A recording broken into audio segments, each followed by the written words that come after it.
भारत माता की वंदे इनकलाब इनकलाब। आज लोकतंत्र को बचाने के लिए इस देश में बाबा साहब के द्वारा लिखे हुए संविधान को बचाने के लिए आपका अपने अपने घर से निकलकर आना इस बात का संकेत है कि ये देश किसी के बाप की जागीर नहीं है, ये 140 करोड़ लोगों का देश है। ये आज वाला जो फंक्शन है समागम में होना नहीं चाहिए था, इसकी जरूरत नहीं पड़नी चाहिए थी अगर भाजपा की नीयत साफ होती। आपने देखा 30 जनवरी को 2 दिन पहले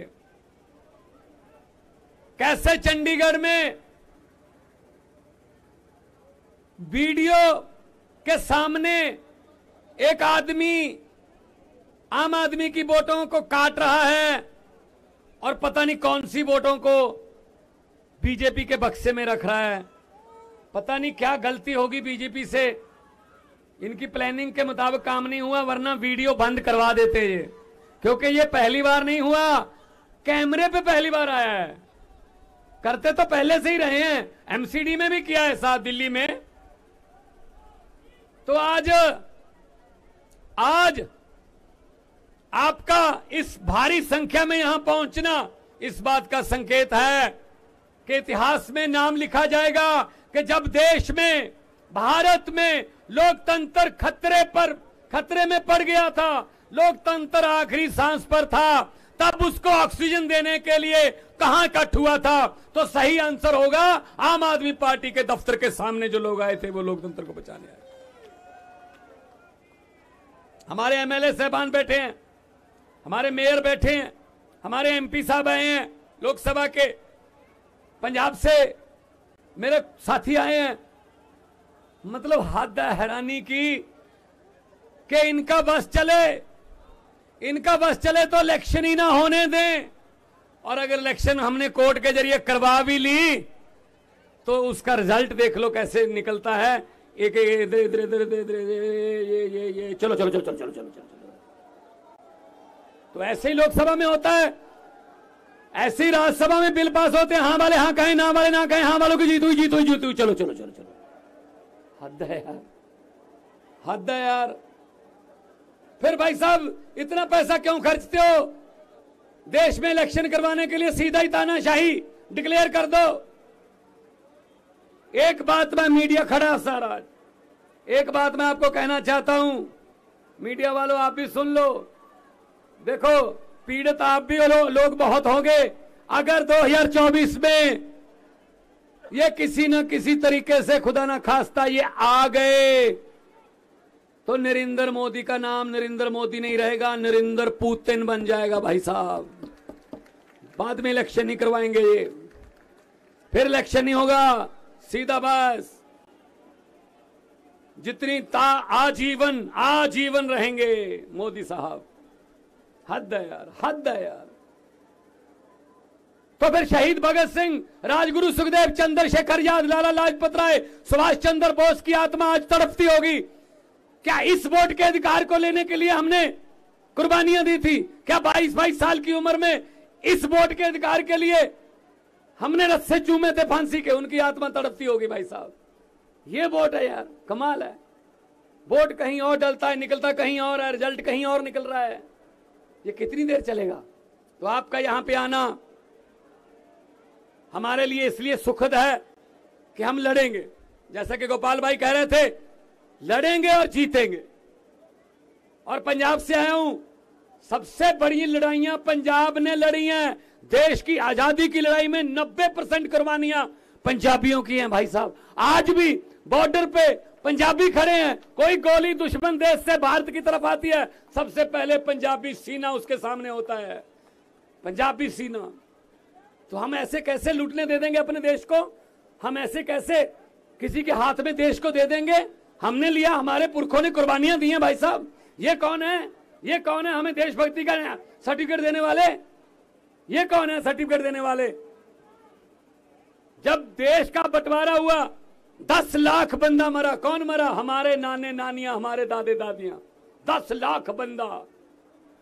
आजादी बहुत महंगी पड़ी पंजाब को। आज भी दर्द हो रहे हैं, आज भी जख्म मल्ले हैं, लेकिन इनको कुछ लेना देना नहीं है। जिसकी मर्जी चलो जी, हेमंत सोरेन उठा लो, तोड़ दो। चलो जी, एकनाथ शिंदे बना दो राज्यपाल को, सुबह 4 बजे जगाओ, ओथ कराओ, ओथ कराओ। चलो जी, मैं ओथ लेता हूं, शपथ लेता हूं, मैं किसी को नहीं बताऊंगा नहीं मैं वो। चलो जी, शुक्र है। ये चल रहा देश में। गवर्नर हमें तंग कर रहे हैं, ममता दीदी को गवर्नर तंग कर रहे हैं, पंजाब में गवर्नर तंग कर रहे हैं। बात बात पे कह देते हैं ये लीगल नहीं है, ये लीगल है। ये चुनी हुई सरकार है भाई। इलेक्टेड राज करेंगे या सिलेक्टेड राज करेंगे?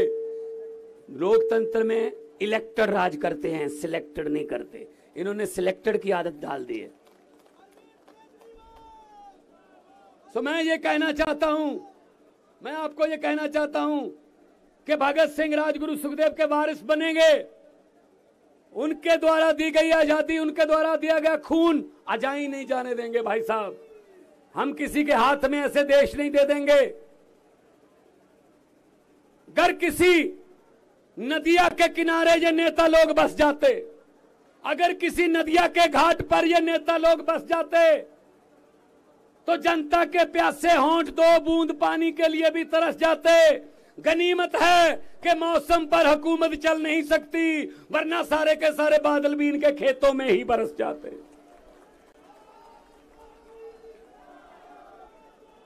सारी वोटें इनकी होती हैं, बस जिसको मर्जी डालो वोट बीजेपी को होती है, बस हद है। बिहार में जिसको कह रहे थे ये है वो तोड़ दी सरकार। ये ऐसे कर लो जी, अब ऐसे कर लो। इन्होंने ऐसे बना रखा है देश को, जैसे शतरंज की खेल होती है। ये गोटी यहां रख दो, ये यहां रख दो, राजा यहां रख दो, प्यादा यहां रख दो, वजीर यहां रख दो, ऐसे बना रखा है।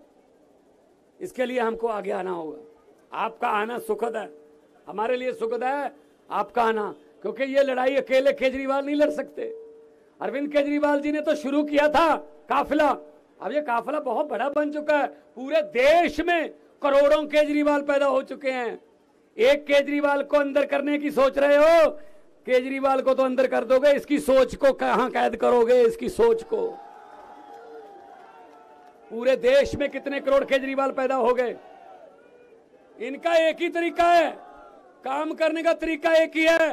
कोई आके बताता है बड़े साहब को, मोदी जी को, कि जी सतिंदर जैन ने स्कूल बनवा दिए, अस्पताल, सतिंदर जैन ने अस्पताल बना दिए।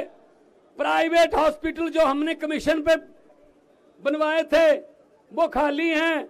दिल्ली के लोग तो सरकारी में इलाज करवाते हैं, पूरा फ्री है। क्या करना है? मोदी जी कहते हैं किसने बनवाए? सतिंदर जैन ने, अंदर कर दो। चलो जी, अंदर कर। फिर किसी ने आके कहा मनीष सिसोदिया ने स्कूल बना दिए।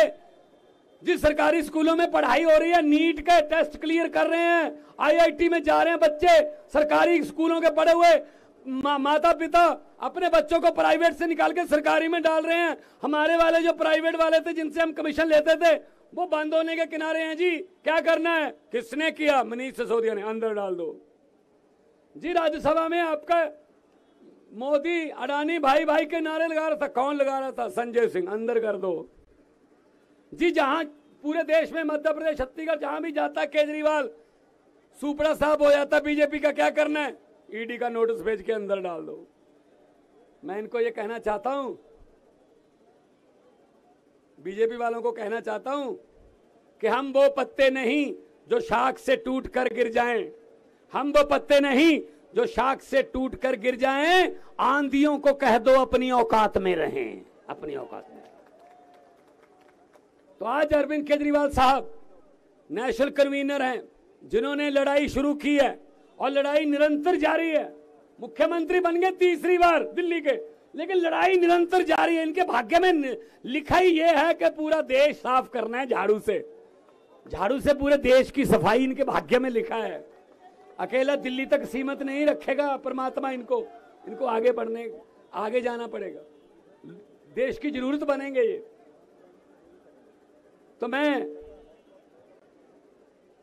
डॉक्टर संदीप पाठक, जो हमारे राज्यसभा के एमपी हैं, मेरे सामने सौरभ भारद्वाज बैठे हैं, मेरे सामने सारी हमारी कैबिनेट बैठी है।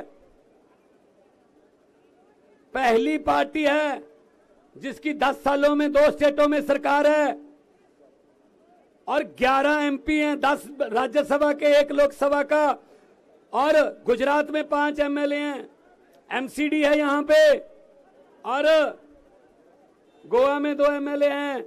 और परमात्मा ने सब कुछ ठीक रखा। सुप्रीम कोर्ट में कल गए हुए हैं, चंडीगढ़ वाला चुनाव कैंसिल हो जाएगा, चंडीगढ़ भी हमारे पास आएगा, चंडीगढ़ भी हमारा। तो मैं ज्यादा ना बोलता हुआ, क्योंकि हमें डायरेक्शन लेनी है अपने प्रधान जी से, हमने मार्गदर्शन लेना है कि आगे क्या करना है। ये सिर्फ फोटो खिंचवाने का या टीवी पर कोई तख्तियां दिखाने का प्रोग्राम नहीं है। ये गलतफहमी होगी बीजेपी वालों को। हम जब करते हैं कुछ तो अंजाम तक पहुंचाते हैं। मुझे किसी ने कहा कितनी सीटें आएंगी, मैंने कहा बहुत आएंगी पंजाब में।